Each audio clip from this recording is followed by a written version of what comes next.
So the issues I had here with the plaster was plaster's not flat. It's just, it goes in and out, up and down, and then you're trying to take drywall and put it up to it that is very flat. I mean, it has a very, very flat surface. It's really important when you're hanging drywall that your studs aren't bowed or you know, going one direction or the other, because the drywall is just going to float and finish and follow that. With plaster, you use these big long straight edges and you just pull the mud up and you can fill all of those things in.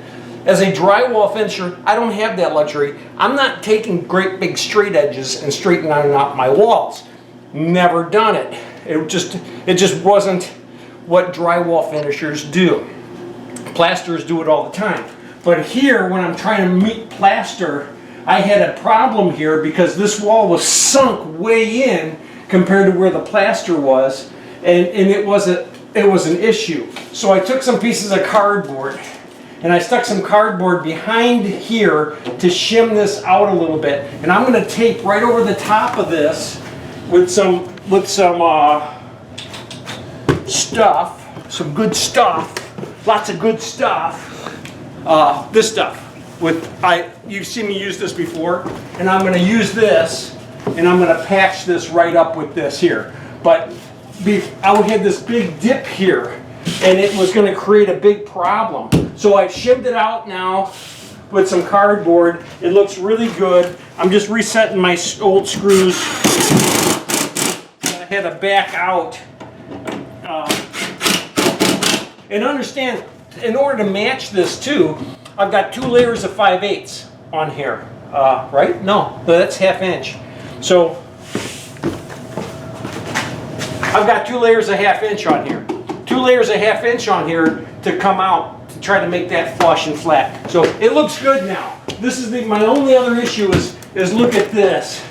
But this is really loose. I'm going to do what I can.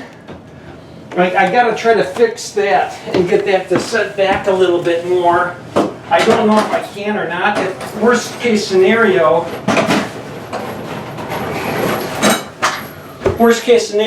I'm probably going to have to chip out all of this plaster here. It's probably what I should do anyway. Chip out all this plaster here and then replace it with drywall. You know what? That's exactly what I'm going to have to do. That's exactly what I'm going to have to do. And I can put a piece of 1/2 inch drywall in here right now, and it should match up to this. So, hey, so let me do that real quick, and we'll get right back to you, okay? All right, so I have this piece here now that I can put in here, and see how that works, and I can tape all of this now. But the biggest issue I had here right now was this was sunk. Was sunk way in farther than this wall. But what was nice about this side here, unlike this side here, I have access behind these studs. So all I had to do is walk into the furnace room here. Once I pulled those screws out, I could just throw some shims up into here, straighten that wall out, and now I'm just going to throw some screws back in there and hold it tight so it's nice and flush. To me, that's pretty important.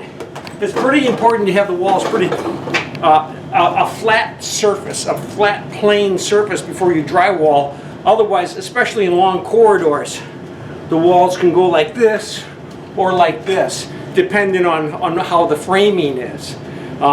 So there you have it. An easy way, you know, if it's off a little, grab a piece of cardboard or something, get a shim back there, straighten the wall out. You're going to have a lot less problems in the long run. You have a good day. If you really like this video, subscribe. And if you really, really like this video, share it with somebody else. You have a great day.